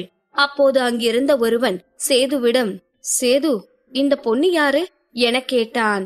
சேது எதுவும் சொல்ல முடியாமல் வாயடைத்து போய் நின்றிருந்தான். முன்னர் இவளை ஷூட்டிங் ஸ்பாட்டில் பார்த்தபோது கூட இவ்வளவு அழகாக தெரியவில்லை. ஆனால் இன்று ஆளை மயக்கும் அழகியாக வந்து நிற்கிறாளே என்று பார்த்து வியந்து கொண்டிருந்தான் சேது. அதுவும் சாதாரண டச்சப் மேக்கப்பிலேயே அவளால் இவ்வளவு அழகாக தெரிய முடிகிறதே என ஆச்சரியப்பட்டான். சொல்லு சேது, இந்த பொண்ணு யாரு என மறுபடியும் அவர்கள் எல்லோரும் கேட்க, இவதான் சஞ்சயோட காதலி என பதில் சொன்னான் சேது. அவன் சொன்ன பதிலில் அவர்கள் அனைவருமே ஆடிப்போயினர். இவ்வளவு அழகான ஒரு பெண் சஞ்சயின் காதலியா என அனைவருக்குமே ஒரே வியப்பு. அவர்களுக்கு இப்பொழுது சஞ்சயின் மீதான பொறாமை டன் கணக்கில் அதிகரித்தது. சஞ்சய் உண்மையாவே அதிர்ஷ்டக்காரன்தான்ப்பா என ஒவ்வொருவரும் அவர்களுக்குள் சஞ்சயை பற்றியே பேசிக்கொண்டனர். தீக்ஷி மற்றும் சஞ்சய்க்கு அருகில் மெல்ல நடந்து சென்றான் சேது. அவனது கண்கள் இப்போதும் தீக்ஷியை விட்டு அகலவில்லை. மிஸ் தீக்ஷி, நீங்க எப்படி இங்க என வியப்புடன் கேட்டான் சேது. சேது அவ்வாறு கேட்கவும் அவனை முறைத்து பார்த்தான் சஞ்சய். ஆனால் சேதுவின் பார்வை முழுக்க முழுக்க தீக்ஷியின் மீதே இருந்தது. நான் என்னோட ஐடல பாக்குறதுக்காக வந்தேன் என்றாள் தீக்ஷி. அவள் சொன்னதை கேட்டு பொறாமை கொண்ட சேது இந்த சந்தோஷமான தருணத்தை கெடுப்பதற்காக பிளான் போட்டான். சஞ்சய்க்கு வேறு ஒரு பெண்ணுடன் திருமணம் நிச்சயமானது தெரிந்திருக்காது என்று யோசித்த சேது அதை அவளுக்கு சொல்லி இங்கு ஒரு கலேபரத்தை உண்டு பண்ண நினைத்தான். ஓ, நீ சஞ்சய பக்கத்த வந்திருக்கியா? ஆனா உன் சஞ்சய்க்கு வேற ஒரு பொண்ணு கூட கல்யாணம் நிச்சயம் ஆயிடுச்சே, அது உனக்கு தெரியுமா? உன் ஐடல் அத பத்தி உனக்கு சொன்னானா? உன்னை துச்சமா நினைச்சு தூக்கி போட்டுட்டு இன்னொரு பொண்ண கல்யாணம் பண்ணிக்க போறான் என்று தீக்ஷியிடம் சொன்னான் சேது. இவ்வாறு கேட்டால் தீக்ஷி அழுது புலம்பி ஆர்ப்பாட்டம் செய்வாள் என்றும் அந்த நேரத்தில் அவளுக்கு சமாதானம் சொல்லும் சாக்கில் அவள் மனதில் இடம் பெற்று விடலாம் என்றும் அவன் திட்டம் போட்டான். ஆனால் அங்கு அவன் நினைத்ததற்கு அப்படியே நேர்மாறாக நடந்தது. சேது சொன்னதை கேட்டு பெரிதாக ஷாக் எல்லாம் ஆகவில்லை தீக்ஷி. என்ன சொன்னீங்க? என்ன தூக்கி போட்டுட்டு போயிட்டாரா? அது எப்படி சாத்தியமாகும் என்று கேட்டுவிட்டு சிரித்தாள் தீக்ஷி. என்ன தீக்ஷி, நான் இவ்ளோ சீரியஸா சொல்லிட்டு இருக்கேன், நீ விளையாட்டா சிரிச்சிட்டு இருக்க. அது எப்படி சாத்தியமாகும் நான் கேக்குற? ஏன் சாத்தியம் ஆகாது? இந்த மாதிரியான ஒரு கேவலமான பிறவங்க கிட்ட இந்த மாதிரியான விஷயங்கள் எல்லாம் சாத்தியமாகும். நான் சொல்றத நீ நம்பலேனா கொஞ்ச நேரம் இருந்து நீயே எல்லாத்தையும் பார்த்து தெரிஞ்சுக்கோ என்றான் சேது. இல்ல, நீங்க ஏதோ தப்பா புரிஞ்சிட்டு பேசுறீங்கன்னு நினைக்கிறேன் என்றாள் தீக்ஷி. என்னது, நான் தப்பா புரிஞ்சிட்டு பேசுறேனா? இவன் இந்த மாதிரி தப்பான புரிதல்னு சொல்லி ஒரு பெரிய தப்பையே உன்கிட்ட இருந்து மறைக்கலான்னு பாக்குறான். நீ என்ன முட்டாளா இல்ல வேற ஏதாச்சுமா? இவன் சொல்ற பொய்யெல்லாம் நீ இன்னுமா நம்பிட்டு இருக்க? உனக்கும் அவனுக்கும் நடுவுலதான் சரியான புரிதல் இல்லாம இருக்கு. இந்த மாதிரியான தவறான புரிதல் எப்படி கல்யாணம் வரைக்கும் போகும்? ஒருவேளை கல்யாணம் முடிஞ்சாலும் கூட கல்யாணத்துக்கு அப்புறமும் இதே மாதிரிதான் இவன் உன்கிட்ட பொய்யா நடந்துப்பான். இந்த சஞ்சய் 2 பேரையும் வேணும்னு நினைக்கிறானா? இப்படிப்பட்ட ஒருத்தன் கூட உன்னால எப்படி கல்யாணம் பண்ணி நிம்மதியா வாழ முடியும் என்று என்னென்னமோ பேசிக் கொண்டிருந்தான் சேது. ஆனா என்னால என்று ஏதோ சொல்ல வந்த தீக்ஷியை பேச விடாமல் தடுத்த சேது தொடர்ந்து அவனை பேசத் தொடங்கினான். என்ன தீக்ஷி, நான் இவ்ளோ சொல்லிட்டு இருக்கேன், நீ இன்னும் அவனை நம்பிட்டு இருக்க? பாரு, அந்த தீபக்கோட தங்கச்சி ஒரு அசிங்கமான பொண்ணுன்னு இந்த ஊருக்கே தெரியும். நீ எவ்வளவு அழகா இருக்க. ஆனா உன்னை விட்டுட்டு அவதான் வேணும்னு இவன் போறான்னா என்ன காரணம்? எல்லாத்துக்கும் பணம் தான் காரணம். அவங்க கிட்ட இருக்கிற பணம் தான் இவனை இப்படி மாற வச்சிருக்கு. வாழ்க்கையில பணம் எவ்வளவு முக்கியம்னு உனக்கு இப்பவாச்சும் புரியுதா? அந்த பணம் என்ன வேணா பண்ணும்னு நீ இப்ப புரிஞ்சிருப்ப. உனக்கு இந்த மாதிரி ஒருத்தன் செட்டே ஆக மாட்டான் தீக்ஷி. உன்னோட அழகுக்கு ஏத்த ஆளா நான் தான் இருப்பேன்னு எனக்கு தோணுது. நீ என்ன கல்யாணம் பண்ணிக்கிட்டு வாழ்க்கையில சந்தோஷமா இருக்கலாம் என்றான் சேது. அவன் சொன்னதை கேட்டு தீக்ஷி, சஞ்சய் இருவருமே அதிர்ந்து போயினர். பாகம் 530. தீக்ஷிக்கு அதிர்ச்சியில் பேச்சே வரவில்லை. அவள் பேசுவதற்கு சற்று கூட வாய்ப்பு தராமல் சேது தன் விருப்பப்படி பேசிக் கொண்டிருக்க அவன் இறுதியாக பேசி முடித்த பின்னால் தான் ஆரம்பிக்கலாம் என்றவள் எரிச்சலாக காத்திருந்தாள். ஆனால் சேதுவோ ஒரு படி மேலே போய் தீக்ஷியின் கைகளையே பிடித்துவிட இதனால் அவள் மிகவும் திகைத்து போனாள்.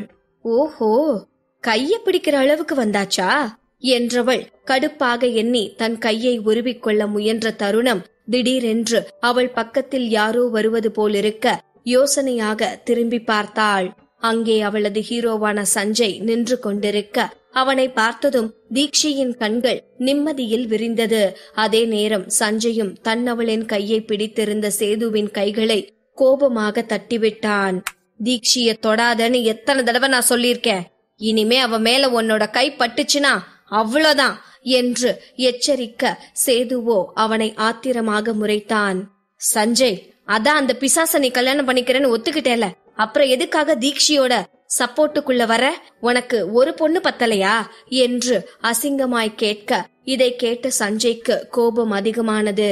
தேவையில்லாம பேசாத சேது என்றவன் எச்சரிக்க, சேதுவோ வில்லத்தனமாய் சிரித்தான். இல்ல, நான் தேவை தெரிஞ்சுதான் பேசுறேன் சஞ்சய். அந்த பிசாசுதான் உனக்குன்னு முடிவாகிடுச்சு. அப்புறம் எதுக்காக நீ தீக்ஷி பின்னாடி வர? இந்த தீக்ஷிய நான் பாத்துக்கிறேன். அவள மாதிரி ஒரு பொண்ணுக்கெல்லாம் நீ தகுதியே இல்லாதவன். அதையும் மீறி உனக்கு தீக்ஷி வேணும்னா நீ பண்ணிட்டு இருக்கிற இந்த ஃப்ராடுத்தனத்தை நான் தீபக் ஃபேமிலி கிட்ட சொல்லிடுவேன். இந்த விஷயம் தெரிஞ்சா நம்ம மோகன் ஃபேமிலில இருந்து கூட உன்னை யாரும் காப்பாத்த வரமாட்டாங்க. அதுக்கப்புறம் அந்த பிசாசோட அண்ணனும் நீ அவளை சீட் பண்றேன்னு தெரிஞ்சா உன்னை சும்மா விட மாட்டான் என்று எச்சரிக்க, அதை கேட்டு நிச்சயம் சஞ்சய் பயந்து விடுவான் என்று கற்பனை செய்தான். ஆனால் சஞ்சயோ சற்றும் பின்வாங்காமல் சேதுவின் மார்பில் கையை வைத்து பின்னால் தள்ளியவன் உண்மையாகவே ஒரு ஹீரோ போல் இருக்க, இதை பார்த்து சேதுவின் பிபி எகிரியது. உனக்கு அவ்ளோ தைரியம் வந்துடுச்சா? என் கூடவே மோதி பார்க்கலான்னு முடிவு பண்ணிட்டியா என்று சேது பற்களை கடித்து கொண்டு கேட்க, சஞ்சய் அதற்கு கூலாக பதில் கூறினான். சேது, நீ யாருன்ற லெவல புரிஞ்சுக்கிட்டு கொஞ்சம் மரியாதையோட நடந்துக்க ட்ரை பண்ணு, சரியா என்று கூற, அவனது பேச்சை சேதுவே மேலும் மேலும் டென்ஷன் ஆக்கியது. என்னது, நான் மரியாதையோட நடந்துக்கணுமா? சஞ்சய், மோகன் குடும்பத்தோட உண்மையான வாரிசு நான் தான். சோ நீ சொல்ற இந்த டயலாக் எல்லாம் நான் தான் உன்கிட்ட சொல்லணும். ஆனா எல்லாமே தலகீழா நடக்குதே என்றவன் எள்ளலாக கூற, அவனது இந்த வார்த்தைகள் சஞ்சயை காயப்படுத்தினாலும் அவன் நிதானம் தவறாமல் தான் இருந்தான். சேது அவனை தீர்க்கமாய் பார்த்து, நீ இனிமே தீக்ஷிய டிஸ்டர்ப் பண்ணக்கூடாது என்று கூற, அவனது கண்களில் தீக்ஷியின் மேல் இருந்த ஒரு வகையான பொசசிவ்னஸ் அப்பட்டமாய் தெரிந்தது. தீக்ஷியே கூட அவனது பேச்சை கண்டு திகைத்து போய் நிற்க, அவனும் இந்த முறை மிகவும் தைரியமாக தீக்ஷியை பார்த்தான். தீக்ஷி, நான் உன்னை கல்யாணம் பண்ணிக்கிட்டு ராணி மாதிரி பாத்துக்கிறேன். இவன் எல்லாம் என்னதான் ஹீரோவா இருந்தாலும் இவன் மோகன் குடும்பத்தோட தப்பான வாரிசு தான். ஆனா இங்க நான் முறையான வாரிசு. அதோட எல்லா கௌரவமும் அந்தஸ்தும் எனக்கு மட்டும்தான் இருக்கு. நீ என்ன கல்யாணம் பண்ணிக்கிட்டா லைஃப் லாங் ஹாப்பியா இருக்கலாம் என்று கூற, தீக்ஷியோ அவனை முறைத்தாள். ஆனால் அதை கண்டு கொள்ளாத சேது தொடர்ந்து பேசினான். சொல்றத கேளு தீக்ஷி, இவனோட தலையெழுத்து அந்த பிசாசுதான். சோ இவன மாதிரி ஒருத்தனுக்கு கள்ளக்காதலியா இருக்காம எனக்கு ஒய்ஃபா இருந்துடு. அதோட இவனுக்கு கல்யாணம் ஆயிடுச்சுன்னா இவன் நிச்சயமா அவனோட பொண்டாட்டி பேச்சதான் கேட்பான். அதுக்கப்புறம் நீதான் உன்னோட முடிவை நினைச்சு ரொம்ப வருத்தப்படுவ என்று எதிர்காலத்தை வெத்தலையில் மை போட்டு பார்த்தவன் போல் கூற, தீக்ஷி அவனை விழிகள் உருட்டி பார்த்தாள். இப்போ உண்மை என்னன்னு உனக்கு புரிஞ்சிருக்கும் தீக்ஷி. என்னோட வந்துடு. உன்னோட அழகுக்கும் அறிவுக்கும் நீ ரொம்ப கிளாசிக்கா வாழ வேண்டியவ. இந்த சஞ்சய் வெளிய பாக்குறதுக்கு அழகா இருந்தாலும் அவனால உனக்கு ஒரு அழகான வாழ்க்கையை கொடுக்க முடியாது. ட்ரஸ்ட் மீ, இன்னைக்கு நானே உன்னை இந்த ஃபங்க்ஷனுக்கு கூட்டிட்டு போறேன். நீ ஜஸ்ட் ஓகேன்னு சொன்னா நம்ம குடும்பத்தோட உரிமையான மருமகளா நீதான் இருப்ப. உனக்கு அப்புறம்தான் இன்னைக்கு பர்த்டே கொண்டாடுற இந்த குடும்பத்தோட பிசாசு கூட வருவா என்றவன் மூச்சுக்கு 300 தடவையும் பிசாசு பிசாசு என்று சொல்லிக் கொண்டிருக்க, தீக்ஷிக்கு ஆத்திரமாக வந்தது. யாருடா நான் பிசாசா? நீதாண்டா பிசாசு. இந்த பாலா போன குடும்பத்துல என்னோட ஹீரோ மட்டும்தான் மத்த மனுஷங்களை மதிக்க தெரிஞ்ச நல்லவர் என்று எண்ணியவள் சட்டென எந்த ஒரு தயக்கமும் இல்லாமல் தன் அருகே இருந்த சஞ்சயின் கையை பிடித்து கொண்டு சேதுவை கர்வமாய் பார்த்தாள். உன்ன மாதிரி ஒருத்தனை கல்யாணம் பண்ணிக்கிட்டு லீகலா பொண்டாட்டியா இருக்கிறத விட என்னோட ஹீரோவுக்கு கள்ளக்காதலியா இருக்கிறதுல எனக்கு எந்த பிரச்சனையும் கிடையாது. பிகாஸ் உன்னை விட அவர்தான் எல்லாத்துலயும் பெஸ்ட் என்று அந்த பெஸ்டை அழுத்தி கூறியவள், மனுஷங்களை மதிக்க தெரியாத நீ எந்த முறையில பிறந்திருந்தா என்ன? உன்னோட வேல்யூ அவ்வளவுதான்.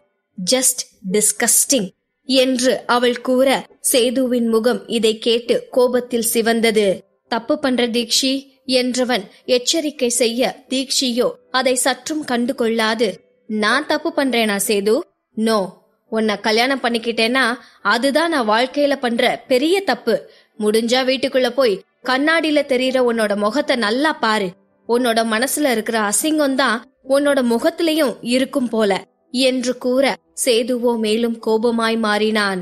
ஸ்டாப் இட் தீக்ஷி, இதுக்கு மேல ஒரு வார்த்தை பேசினா அவ்வளவுதான் என்றவன் எச்சரிக்கை செய்ய தீக்ஷி சிரித்தாள். ஓ காட், உன்கிட்ட எதுக்காக நான் பேசணும்? நீங்க வாங்க சஞ்சய், நாம போயிடலாம் என்று சஞ்சயை அவள் அழைக்க, சஞ்சய் அப்பொழுது இருந்த மனநிலையில் சேதுவை திட்ட வேண்டும் என்று நினைத்தாலும் தீக்ஷி கிளம்ப எண்ணுவதால் அவளுடன் செல்ல முடிவு செய்தான். தானுமே தீக்ஷியின் கையை தைரியமாக பிடித்து கொண்டவன் அவளை அழைத்து கொண்டு முன்னால் செல்ல, பின்னாலிருந்து சேதுவின் துளைக்கும் பார்வையை அவனால் உணர்ந்து கொள்ள முடிந்தது. எனவே பின்னால் திரும்பியவன் அவனை ஒரு முறை முறைத்துவிட்டு தீக்ஷியுடன் சென்றுவிட, அவர்கள் இருவரும் சற்று தூரம் சென்ற பின்பு சேது கோபமாய் நின்று கொண்டிருந்தான். இவ்வளவு தைரியமா இவளை இங்க கூட்டிட்டு வந்துட்டேல, இன்னைக்கு ராத்திரி நீ எப்படி தப்பிக்கிறேன்னு நானும் பாக்குறேன்.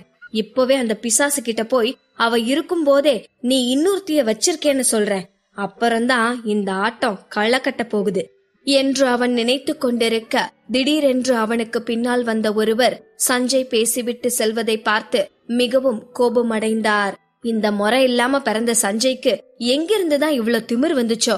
எவ்ளோ தைரியமா பேசிட்டு போறான் பாரு. ஒருவேளை அவன் பாட்டுக்கு மனச மாத்திக்கிட்டு அந்த பிசாச கல்யாணம் பண்ணிக்க முடியாதுன்னு சொல்லிட்டா என்ன நடக்குமோ என்று யோசித்தவர் சேதுவின் தோளை தட்டி அழைக்க, அவனும் எரிச்சலாக திரும்பினான். என்ன பண்ணிட்டு இருக்க சேது? இப்படியே போனா அந்த சஞ்சய் அந்த தீபக்கோட தங்கச்சிய கல்யாணம் பண்ணாம தப்பிச்சிடுவான். அதுக்கப்புறம் குடும்ப மானத்துக்காக நீ தான் அந்த பிசாச கல்யாணம் பண்ணிக்கிற மாதிரி இருக்கும். உனக்கு இது தேவையா என்று கேட்க, சேதுவோ மறுப்பாய், நான் அவ்வளோ தூரத்துக்கு போக விட மாட்டேன். எனக்கு என்ன அந்த பிசாச கல்யாணம் பண்ணிக்கணும்னு தலையெழுத்தா? இந்த முறை தவறி பிறந்த சஞ்சயும் அவளும் தான் பெர்ஃபெக்டான மேட்ச். அண்ட் இனி நடக்க போறத நீங்களும் தான் பார்க்க போறீங்க. ஜஸ்ட் வெயிட் அண்ட் see என்று மிரட்டலாய் கூறினான். இங்கே சேதுவிடமிருந்து வந்திருந்த தீக்ஷியும் சஞ்சயும் வீட்டிற்கு பின்புறமாக இருந்த தோட்டத்திற்கு வந்திருக்க, சஞ்சய் கெட்டியாக பிடித்திருந்த தன் கைகளை அவசரமாய் உருவிக்கொண்ட தீக்ஷி அவனை ஆர்வமாய் பார்த்து, ஓகே ஹீரோ, சீக்கிரமா கொடுங்க என்று கேட்க, சஞ்சயோ அவளை புரியாமல் பார்த்தான்.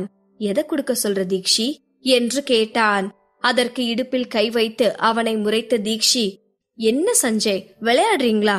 இன்னைக்கு என்னோட பர்த்டே, மறந்து போச்சா என்றவள் கோபமாய் கேட்க, சஞ்சயோ புன்னகையுடன், எனக்கு அது மறக்குமாடா என்றான். அப்புறம் எதுக்கு விளையாடுறீங்க? இப்பவே எனக்கு என்னோட பிரசன்ட் கொடுங்க. ஏன் உங்க ரியாக்ஷனே சரியில்லை? மறந்துட்டு எதுவும் வந்துட்டீங்களா என்றவள் சிறு குழந்தை போல் சினுங்கியபடி கேட்க, அவளது முகத்தில் இருந்த குழந்தைத்தனத்தை சஞ்சய் வெகுவாக ரசித்தான். எவ்வளவு அழகா இருக்கா அந்த ராட்சசி என்று மனதிற்குள் எண்ணிக்கொண்டவன் அவளை கண்ணிமைக்காமல் பார்த்தபடி நிற்க, தீக்ஷியோ கடுப்பாய், என்ன சஞ்சய், பிரசன்ட் கேட்டா என்ன பார்த்துட்டு நிக்கிறீங்க? வாங்கிட்டு வந்தீங்களா இல்லையா என்று கேட்க, அவளது பொறுமை கொஞ்சம் கொஞ்சமாக பறக்க ஆரம்பித்தது.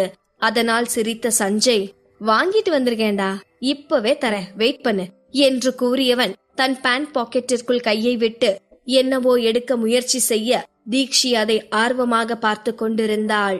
தன்னவன் தனக்காக என்ன பிரசன்ட் வாங்கி இருப்பான் என்று அவளது மனதிற்குள் குட்டி குட்டியாய் நிறைய பட்டாம்பூச்சிகள் பறந்து கொண்டிருக்க, திடீரென்று பாக்கெட்டில் இருந்து வெறும் கையை வெளியே எடுத்த சஞ்சய் அவளை கலவரமாய் பார்த்து, ஐயோ தீக்ஷி, பிரசன்ட மறந்து விட்டுட்டு வந்துட்டேன்டா என்று சொல்ல, அவளோ வாயை பிளந்து விட்டாள். என்னது, மறந்து வச்சிட்டு வந்துட்டீங்களா என்று அவனை முறையோ முறை என்று முறைத்திருந்தாள்.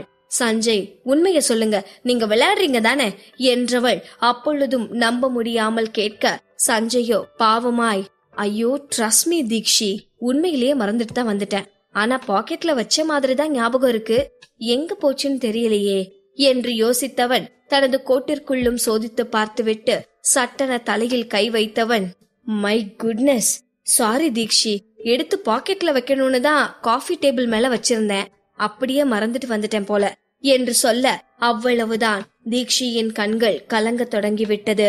அவள் சஞ்சயை பார்க்க வேண்டும் என்றுதான் பிறந்த நாள் உடையை கூட அணியாமல் அவ்வளவு தூரம் வந்திருந்தாள். மேலும் தன்னவன் தனக்காக என்ன பிரசன்ட் வாங்கி வைத்திருப்பான் என்றவள் பார்க்க ஆவலாக இருக்க, அவனோ மறந்துவிட்டேன் என்று சகஜமாக கூறினான். இதை கேட்டு சட்டென டிஸ்டர்ப் ஆகிவிட்டவள், சரி இப்ப என்ன பண்றது, உங்க வீட்டுல இருக்க ஒர்க்கர்ஸ் யாரையாவது எடுத்துட்டு வர சொல்லுங்க என்றாள் பிடிவாதமாய். ஆனால் சஞ்சயோ, தீக்ஷி, எனக்கு வீட்டுல ஒர்க்கர்ஸ் வச்சுக்கிறதெல்லாம் பிடிக்காதுடா, இனி நான் தான் போய் மறுபடியும் எடுத்துட்டு வரணும் என்று கூறினான். இதனால் கண்களை சுருக்கிய தீக்ஷி, இனிமே நீங்க போய் எடுத்துட்டு வரணுமா? அதுக்கெல்லாம் வாய்ப்பே கிடையாது. இன்னும் கொஞ்ச நேரத்துல டான்ஸ் ஸ்டார்ட் ஆயிடும். நீங்க தான் என்னோட ஃபர்ஸ்ட் டான்ஸ் பார்ட்னரா இருக்கணும். அதனால எனக்கு கிஃப்டே வேணாம், விடுங்க. அதான் இவ்ளோ பெரிய கிஃப்டா நீங்க இருக்கீங்களே என்றவள் எங்கே தன் ஹீரோ தன்னை விட்டு சென்று விடுவானோ என சட்டென முகம் மாறி செல்ல அவளது ரியாக்ஷனை பார்த்து சஞ்சய்க்கு சிரிப்பு தான் வந்தது. எனவே அவன் சிரிப்பை அடக்க போராட, என்ன பாக்குறீங்க? இந்த பர்த்டேக்கு கிஃப்ட் மறந்து போனா என்ன? அதான் இன்னும் எத்தனையோ பர்த்டே வருமே, நான் அப்ப பாத்துக்கிறேன். பட் இன்னைக்கு நீங்க என்னை விட்டு எங்கேயும் போக கூடாது, ஓகேவா என கேட்க சஞ்சய் புன்னகையுடன் அவளை பார்த்தான். தீக்ஷி, நிஜமாவே நான் மறந்துட்டு வந்துடுவேன்னு நினைச்சியாடா என்று அவன் கேட்க, அதை கேட்டு தீக்ஷியின் கண்களில் சட்டென ஒரு மின்னல் வந்து போனது. என்ன சொல்றீங்க? புரியல ஹீரோ என்றவள் கேட்டுக்கொண்டிருந்த நேரம் மறுபடியும் தன் பாக்கெட்டில் கைவிட்ட சஞ்சய் ஒரு சின்ன வெல்வெட் பெட்டியை எடுத்து அவளின் கையில் வைத்து, ஹாப்பி பர்த்டே பேபி என்று அழகாய் கூற, இப்பொழுது தீக்ஷியின் முகத்தில் ஒரு பெரிய புன்னகை உருவானது. போங்க சஞ்சய், நீங்க ரொம்ப மோசம். இவ்ளோ நேரமும் உங்க பாக்கெட்லயே தான் பிரசன்ட் வச்சுக்கிட்டு என்ன அழ வைக்கிற ரேஞ்சுக்கு போனீங்களா? I hate you but I love you என்று அத்தனை ஸ்வீட்டாய் கூறியவள் அவன் கொடுத்த பிரசன்டை வாங்கி பிரித்து பார்க்க அதில் கண்ணை கவரும் சிம்பிளான ஒரு டைமண்ட் செயின் இருந்தது. இதை பார்த்ததும் தீக்ஷியின் முகத்தில் இருந்த புன்னகை மேலும் பெரிதாக அதை ரசித்த சஞ்சயோ, தீக்ஷி பொய் சொல்லாம சொல்லு, நீ எனக்காக வந்தியா இல்ல இந்த பிரசன்ட்டுக்காக வந்தியா என்றவன் சீரியஸாய் கேட்பது போல் நடிக்க அவனது குரலில் இருந்த கேலியை கேட்டு நிமிர்ந்த தீக்ஷி, ஹலோ ஹீரோ சார், நான் உங்களுக்காக தான் வந்தேன் என்று கூற, நடிக்காத தீக்ஷி, கொஞ்ச நேரத்துக்கு முன்னாடிதான் நான் பிரசன்ட் மறந்துட்டேன்னு சொன்னேனே, நீ எப்படி டென்ஷன் ஆயிட்ட என்று அவன் கலாய்க்க தீக்ஷியோ அவனை எதிர்கொள்ள முடியாமல், அப்புறம் என்னோட ஹீரோ கிட்ட இருந்து எனக்கு பிரசன்ட் வராட்டி இந்த பிஞ்சு ஹார்ட்ல ஃபீலிங்கா இருக்காதா என்று கேட்டவள் அங்கும் இங்கும் யாரேனும் வருகிறார்களா என்று பார்த்துவிட்டு அவசரமாய் சஞ்சயின் அருகே சென்று அவனது கன்னத்தில் இச்சென்று ஒரு முத்தம் கொடுக்க, இதை சஞ்சயே எதிர்பார்க்கவில்லை. எனவே அவன் திகைத்து போய் தீக்ஷியை பார்க்க அவளோ வெட்கமாய் சிரித்தாள். எனக்காக இப்படி ஒரு கியூட்டான பிரசன்ட் வாங்கிட்டு வந்ததுக்கு ஒரு கியூட்டான கிஸ், லவ் யூ ஹீரோ என்று கூறியவள் அவன் தன்னை கிறங்கும் பார்வையோடு பார்ப்பதை உணர்ந்து, சரி சரி, நான் போய் சீக்கிரமா ட்ரெஸ் சேஞ்ச் பண்றேன், நீங்க பொறுமையா வாங்க, ஓகேவா? லவ் யூ என்று கூறிவிட்டு அவசரமாய் அந்த இடத்திலிருந்து ஓடத் தொடங்க தன்னவள் செல்லும் அழகையே கண்ணிமைக்காமல் பார்த்து கொண்டிருந்தான் சஞ்சய்.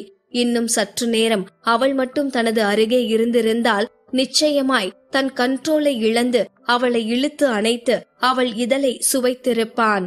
ஆனால் தீக்ஷியோ அவனை சீண்டிவிட்டு ஓடிவிட தன்னையும் அறியாமல் பின்னந்தலையை கோதிக்கொண்ட சஞ்சய் ஒரு புன்னகையுடன் ஒரு முறை தன்னைத்தானே சுற்றி கொள்ள, திடீரென்று அதை கெடுப்பது போல் அவனது தந்தை மோகனிடமிருந்து போன் வந்தது.